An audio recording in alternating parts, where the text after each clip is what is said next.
Hello, everyone. Thank you for being here today. I'm François Gazzano, Athlete Monitoring founder and CEO, and today I'd like to introduce two of the key persons behind the success of the BYU women's soccer team, Rob and Cecil, and Carolyn Billings. They will present how they did implement their athlete monitoring program, how they manage load, how they solve compliance issues, increase player and coaches buy-in, and ultimately how their new approach led to less injuries and one of their team's best season ever. So thank you again for attending, and let's get started. Carolyn is also the athletic director of sports medicine at BYU 5 years and been the team trainer for the women's soccer team. So she has been in the industry as well. I myself am a physical therapist. I went the other direction in looking at prevention, looking at the number of injuries coming through the system. And so we found and actually located Francois in athlete monitoring to help with the workload management. We'll go ahead at the beginning. We'll just do the presentation. At the end, we'll have a question and answer. So if you are interested in the end, we will be able to take those questions as we go. So what does it take to develop a great athlete? I don't know who we've got on board. A lot of you are coaches. A lot of you may be athletes, directors of coaching. And so you all have different answers. And especially to develop a championship team. I'm going to start with right here. Jennifer Rockwood. She has been the coach for BYU women's soccer from its inception 25 years ago, and she has brought on Brent Anderson and Steve Magleby in the last 2 years, and they have been a great addition. Carolyn has been along for the ride the whole way. Carolyn, what do you have to say a little bit about that and the coaching staff? Oh, it's a fabulous coaching staff, and it's been a great ride, and a lot has changed over the 25 years that Jen and I have worked together. One of the things, and the reason why I brought this next slide on, is these are some of the highlights, the accolades that Jennifer has under her belt. And the thing that I think makes her unique, especially in an industry of such high expectations, is that she is open to what works for her team. She doesn't have something that's set in place. If she finds something that's going to better her program, then she is open and very respectful and looking to learn new information even after 25 years of experience. Carolyn, any thoughts on that? No, I did. She's just always, just what you said, she just wants to stay current, and she's always looking for what's the best. So we're going to go ahead and start. If you wouldn't mind, Carolyn. Mm-hmm. Just talking with my experience with the soccer team, we noticed how things had changed with our athletes over the years, but we went through many double days where we just would have them injured most of the double days.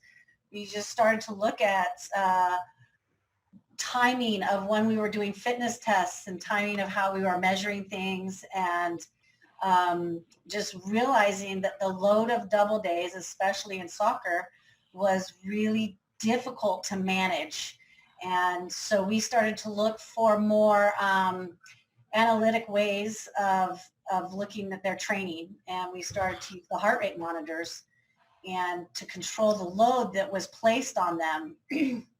And just learned a lot of interesting things. It just started off simply by seeing that some of the drills that we would have them do, we thought were going to be really hard, and they weren't. And then other drills that they were doing that we thought would be easy were really hard. And so it helped us get some feedback as to how we were training them and how we were designing a practice. And so we would make adjustments with our weekly planning as we got the data. And then from that, we learned and kind of watched that we could be a lot more effective in controlling and just training them for 90 minutes and not having to do long practices. That long practices were not better practices. They were worse for us. And then it just kind of evolved. And as we started to do that, we started to realize as we decreased the time that we had less injuries. And so then we started to eliminate double days. Or we would manage double days. We'd have one practice day, and then we'd have one where we were doing a lot more teaching and instruction so that they weren't pounding on their bodies and creating an increase in load on that. And then from there, we noticed we had a real drop of injuries. And so then we started to look and read and study and have really gotten into now the importance of recovery. And so it was the perfect time for me to meet up with Francois and Robin to learn of the athlete monitoring system and understand you could have a tool that was, everything was together where we could look and keep our data and make adjustments on a daily basis for what the team needed and what they were showing us. Thanks, Carolyn. Mm-hmm. And so we're gonna start here. Really, it's about asking the right questions. You can't really start a load management program unless you're asking the right questions and what you're trying to achieve. And it looks like with our discussion with Carolyn, is she was looking to reduce injuries. I mean, that's really what instigated the change in load management, looking at recovery, utilizing heart rates. And so once you ask that question and within your own coaching style, staff, where you're located, whether it be university, club, once you identify that question, then you have to start gathering information so that you can present and create a strategy that will get you to your goal. And so one of the things that we started looking at is collection of data. There's been a change in the industry with all of the wearable data that's gone on. And so that is a huge component. The thing that I do like about athlete monitoring is it's very scientifically based. There's a lot that you can get caught up in, what data you use, etc. And so the collection of data, it's what data do you actually need to collect? And this is what we have found beneficial, and athlete monitoring has it all in one spot. So we're going to kind of review that quickly. I'm not sure the history of everybody, but we'll go quickly. The external load. The external load is what the athlete actually does during a training, even on their own as well. An accountability of all of that external load is something that we've started to track. The internal load, how the athlete responds to that load, that is also important. The perceptual well-being and also the athlete's physical preparedness. Now, BYU had in place, they were already doing how the athlete had responded. They had changed and decreased the duration of their training, and they were doing the testing. But they were missing some components of the athlete monitoring cycle that has brought some benefit to the wellness of their athletes. And that includes the RP and duration, where we're starting to track internal loads. And we'll talk about these a little bit. The utilization of the GPS units, and also the wellness questionnaires. Any questions before I go forward on that, Carolyn? No. Okay. And so what we had to do is it's a new thought. And one of the biggest problems that I hear, or concerns that I hear, is that how do I get my athletes to participate, and also my coaches. I have a lot of, athletic trainers. Carolyn's an athletic trainer. She had a coach that was open to it. But how do you get everyone on board? And so we're going to show you just a little clip on what we did to bring everybody together. One that has called you to remind you to do your wellness survey. We are turning kind of a lot of that responsibility over to Steve. And Robin and Steve are working together to better understand the program and how it all works, and how we can help you guys out even more than that. And a lot of the help maybe is not necessarily stuff that you think is helping you, but as a staff, for us to have that information, to have you be proactive in your training and be proactive in reporting your injuries and making sure you're accountable for getting your sleep and your nutrition and all of the different things we talked about. We're going to be a little bit more raising the level of expectation of having you guys stay on top of it a little bit more as we start kind of our regular practice next Tuesday. Okay? So with that, I'm going to turn the time over to Robin, and she's going to give you a good kind of training of what it's all about, how it works, what we, as coaches, we're collecting, why we're collecting it, and why it's so important. And it is the standard in the world, and soccer is really the sport that has implemented this more than a lot of other sports. And a lot of other sports are just catching on to what soccer is doing at the professional level with Barcelona's and the Juventus's and the Bayern Munich's and all of those, as well as all of the national teams are doing this. Okay, so Robin? So yeah, we found that definitely worked. And so when we were all on board together as a coaching staff and as a consultant, it really helped with the athletes as well. Okay, so then it goes to, once you get those on board, and it does take time. It does take time. Carolyn, maybe can you share some of the concerns you ran into that you found some solutions for? As far as getting everyone on board? Yes. Yeah, I work, thankfully with mine, I have a very good working relationship with Jennifer, and she's very open to that. But it does take time to learn the system, how you want to implement it, how you're reading the data, and then we have to really educate the assistant coaches, and then it takes time to educate your team. And if you don't have everyone on board, it's very hard because you need everyone to buy into it. There are still a lot of times when we have to send out text message reminders to have them fill in their RPEs, or to really get people to get used to uploading their injury information or other training activities they have. And you're working, for me, with college athletes, then you're working with very busy people. And sometimes they just forget, and sometimes you just have to help remind them it has to be a priority. Thank you. All right, so what we started doing was the external, so we added the GPS units. A lot of the universities are having those, a lot of the national teams.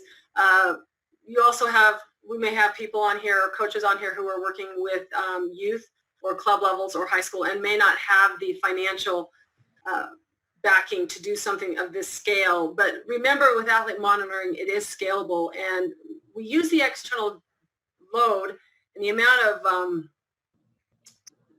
distance they're covering, the high intensity distances, the accelerations, to actually look at and correlate the trainings to make sure that they're able to compete at the highest level, which would be, this is an example of, they had to go double overtime in one game.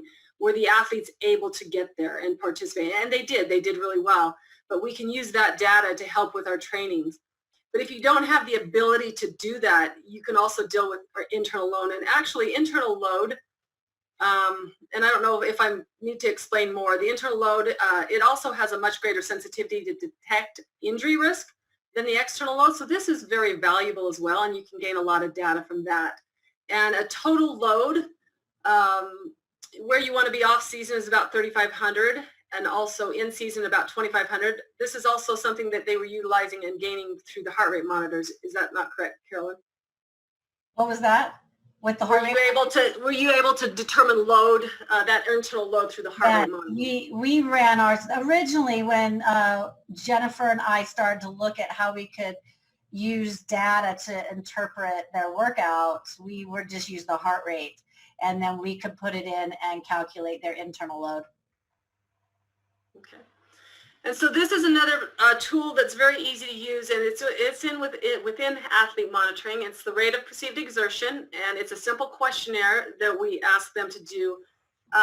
It's best practice, suppose right now, to do it 30 minutes after, but sometimes you may need to do it right then after the practice. And so what I have found, I've also used it at the high school level, is that right after practice, you do your stretching, you discuss what happened, and they get their phones and they put this in, and it's done. And then the coaches have the information that they need. The Perceptual Wellbeing data, this is something that's nice to have. I found that it's nice to have it in the mornings so that we can understand if the athletes are tired. Fatigue is such a huge factor in injury prevention, performance, that identifying this, and a lot of people have asked the question, and you may be concerned as well, are the kids or the athletes truthful about their information that they're inputting? For the most part, you may have one or two outliers. We have found that it's been very beneficial. And the things that we've kept it pretty simple, 4 or 5 questions. Stress is a big factor, especially at the university level. And with the amount of children who are dealing with stress issues, we have found that that's been very beneficial if we need to individually work with athletes outside of the sports arena. Muscle soreness, Carolyn has used that quite a bit. A lot of times she has 32 athletes that she's working with. Maybe you can share, Carolyn, a little bit about how that's helped you. Oh, this is very helpful as far as getting information on how they perceive how tired they are and if their muscles are sore.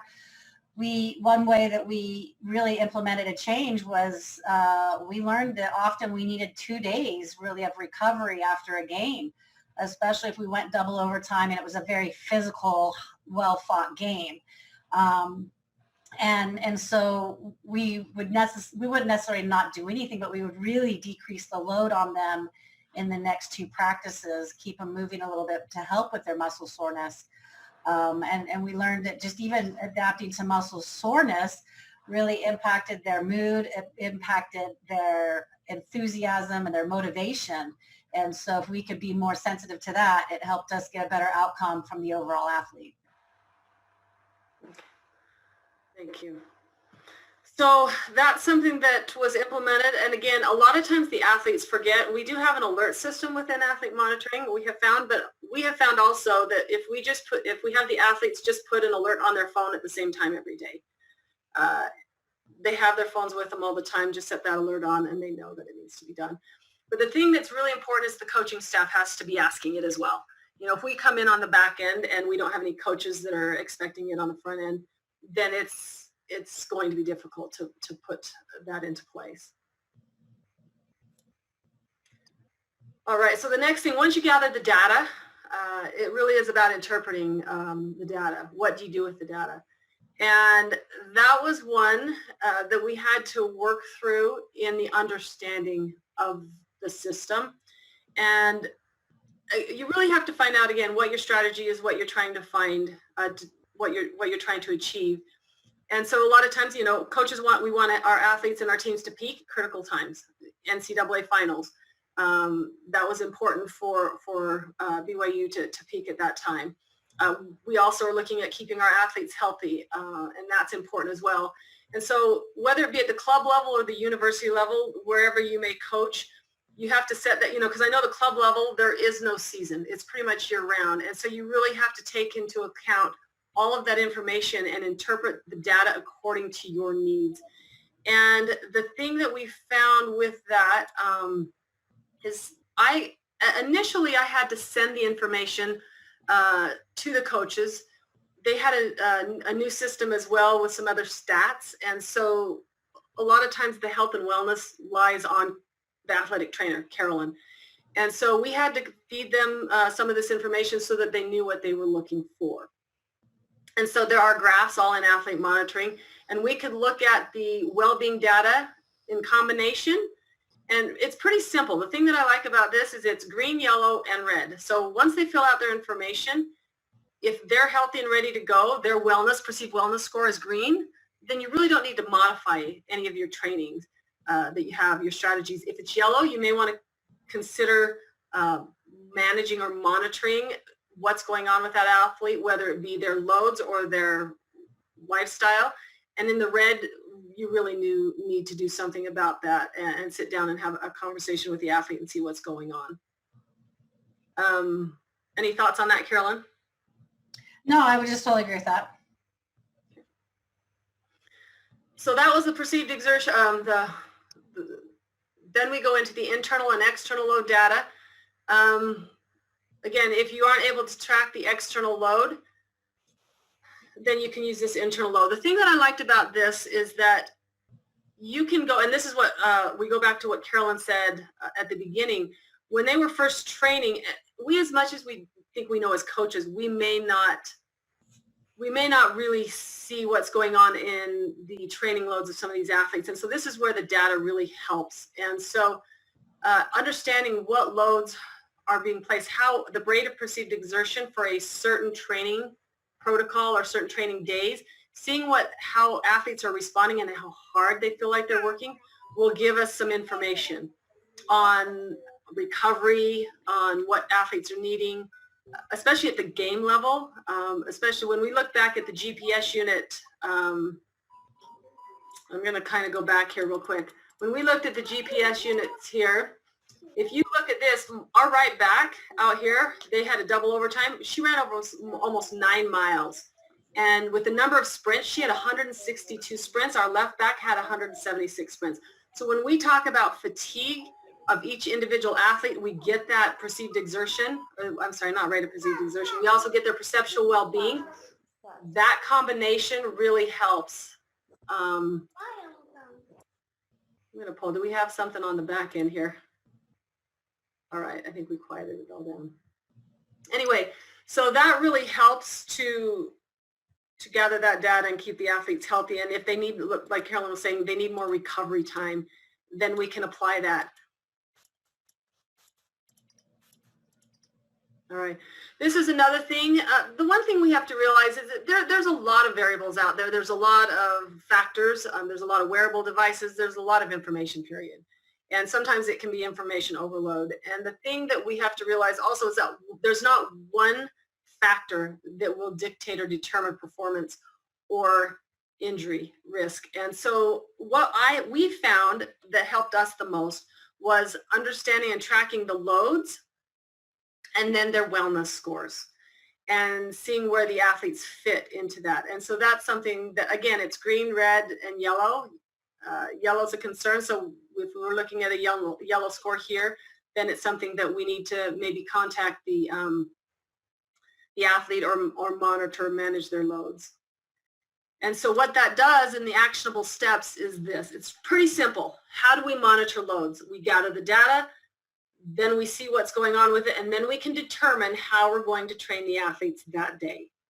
And so if you've got, and I'll kind of run through this, if you've got an athlete and their workload is low and they're showing that they have a perceptual well-being that's poor, then you're going to want to investigate what's going on external to their soccer performance or whatever sport they're playing. If you have an athlete who has high chronic loads, they are very good at being able to endure, and they have good perceptual well-being. They aren't showing that they're fatigued. They're able to handle the loads. Then you can continue training according to your protocols that you have in place. But if they do have a high chronic load, but they have poor perceptual well-being, they have fatigue, things like that, then you need to look at decreasing the load. And then also, again, if they have low load and good perceptual well-being, then you can go ahead and increase that load. It really gives you a guideline versus, oh, I think my athlete looks like they can take the hit today and work really hard. It really gives you some guidance on that. All right. Any other thoughts, Carolyn? Yeah, I mean, I just would add to it, it was very helpful to really have all of the components. We started to just really target our training for our top athletes, and then the encouragement with the other athletes was they needed to work on their fitness on their own to get up to that. You can't really try to meet everybody's needs, so we just needed to train the players that mattered the most for us and that motivated the other ones to work harder and be able to handle the loads more or to deal with other stressors and reduce those so that they could. Okay. So this is, and I hope this video, we're almost done here. I know our time's up. I really wanted you to hear this. Alyssa Jefferson was their center back last year. Amazing player. And she was the academic All-American. And we asked her after the fact what happened. And we're going to see if this works. So with all of the work that we did on the back end, Jen with her changing in her protocols, Carolyn with implementing the stretching, taking care of you as an athletic trainer, the implementation of load management, where we did start tracking your loads and your perceptual well-being, your fatigue level, soreness level, things like that. Now looking back, not knowing that that's what we were doing, looking back and seeing that happen the last 2 years where you had, tell me how that affected your team and the wellness or the health of your team. Yeah, I didn't know that was what was going on that you guys were having such an effect on us. People were always commenting like, oh, everyone's a lot healthier this spring. Like this spring's way better. There was a noticeable difference in the amount of people that were healthy enough to practice. Because the spring, you just always, well, I had come in believing my freshman year that the spring is just when everyone's hurt and, it's just kind of get through it until you can get to the fall. And it was kind of interesting. Like, we'd never really have enough girls. We'd host tryouts to get some girls to come out because we didn't have the numbers because we graduated people, but the new people weren't in yet, and so many people were hurt. But then once we started doing all of this, we were just healthier all around. Like, way less injuries, like more people just out on the field able to play. My last 2 years, the spring was totally different. We were all able to train together, and I just feel like it helped build our team chemistry a lot, and it gave us like this great last season that I had mentioned, because we had been playing all together for like 2 years straight. So 2017 and then through 2018. So I just feel like it made a world of a difference, because we didn't have people sitting out for weeks at a time for like stress fractures and ACLs and this and that. It was just like, I don't know, we were just all able to play together longer because people weren't getting these nagging injuries. And so, Carolyn, here's your stats, and I know athlete monitoring was a small part of these stats. The coaching staff is amazing. Jen is awesome to work with. Carolyn does a great job, a phenomenal job of keeping our athletes healthy and really taking care of them. But these are the stats from 2017 to 2018 to 2019. And real quick, this is their record up top. They went from 7-8-4 to 13-5-1 to 21-1-1. Goals against, goals for. This year they had 83 goals for and 16 against, and they had full rosters. Do you have anything to say to that, Carolyn? Yeah, I mean, I think it was just putting all the pieces together. That's the reason for our success. You know, so much of training, it's just really the thought in the past has been you just got to train for a certain amount of time and you got to train harder. But using this approach and managing their load, they just felt better and they could fight and play better because they weren't protecting injuries. They weren't worried about hurting something, and they could just enjoy their sport. And the other part of it is having a full roster. We had depth, and you also have players that can play together the whole season. That has a huge impact on chemistry, which greatly impacted our success. All right, and this is where it got them. That was a great season. So we're going to go ahead now and open it up to question and answers. So are there any questions? Fascinating. Just Thank a you. comment, just a comment that what really struck me was that actually it was a lot on the perception of the athlete. It was, you were talking about the well-being, their perceived well-being, and also actually their perceived exertion. So that was really fascinating to me. So it's more of a comment than anything. And how were you scoring the perceived well-being? You had your 5 questions. How were you scoring that? Francois, would you like to answer that? Sure, I'll be happy to. The wellness score calculations are made dynamically for each individual. Each wellness category can have one or more questions. Each question has a certain number of answers and a maximum score of 100 points. Each answer is associated with a number of points. It's 100 divided by the number of answers for the particular question. For example, if your question has 4 possible answers, each answer will score 25 points. The score for each question corresponds to the number of points associated with the selected answer. The score for each category of question is calculated by adding all the score for all the questions associated with the category. And the overall wellness score is calculated by averaging the score for all the categories. Hi, this is Sarah Jordan. I was curious how many other wearables that your athletes may be using as they interacted with the system. And I was also wondering what sort of data protections the students had from their interactions with the system. So for example, you mentioned that some of the athletes may not have understood really what was happening on the back end. How did you explain what they were giving over in terms of their data, and then also who had access to that? So did they think that it was just the coach who had access, or just the athletic trainer? Does the athletic director have access to this? Who else is part of this data ecosystem that could have access to see what's going on with your athletes? Good question. Very good question. So right now, they're only using a GPS unit. They were using a heart rate monitor before. We don't have a whole lot of other wearables at this point, but the system will allow it. There's a lot of different wearables that integrate with everything. You just have to figure out, again, what your question is and what you're trying to achieve. When it comes to the data, the thing that's nice about athlete monitoring is that it is all HIPAA compliant, and we can determine on the back, whoever is the admin on the account can determine who has access to what data. And so any of the medical data, the injuries, is specifically and exclusively just for the medical team. The RPEs, things like that, the athletes, and that's what's nice, when they enter that information, they really don't know how it correlates to the data that we want to use.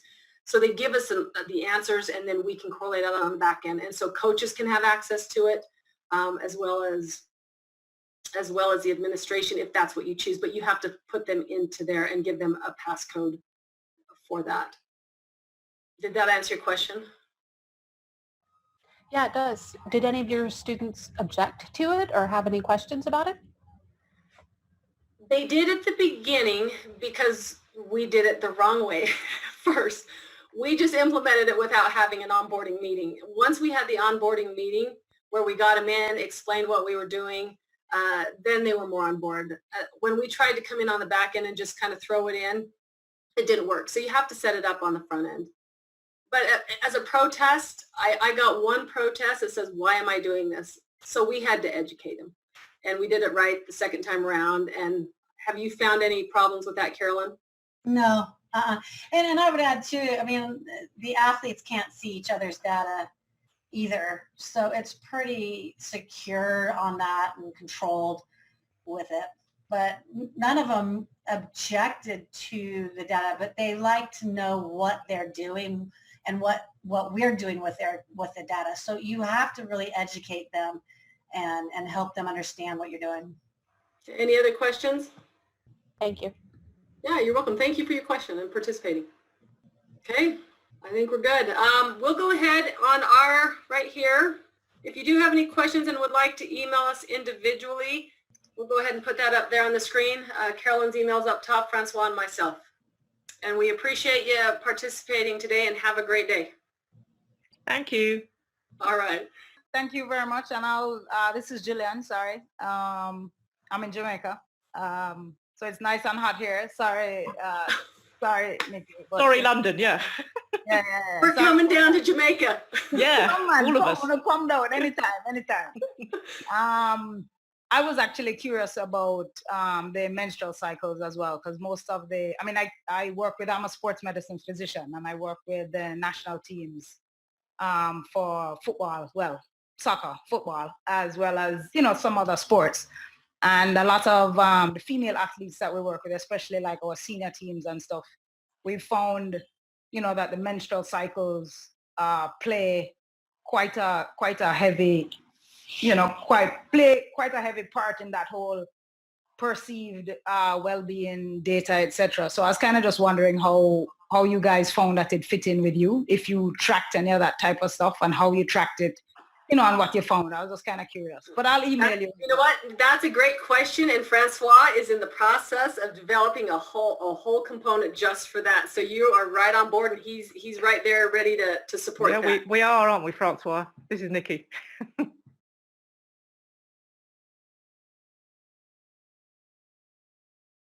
This is something that we are presently implementing in the platform. The data collection tool, where basically the female athlete can record their menstrual cycle, the day of menstrual cycle, and the flow and the pain and those things. This is already ready to be used, and it's part of the wellness questionnaire. And you can put that on your dashboard and having flag when there are a level of pain or whatever. This is already implemented in the platform. We are currently implementing this. And if you have teams and you would like to become a kind of a beta testers, email me and then we'll figure something out.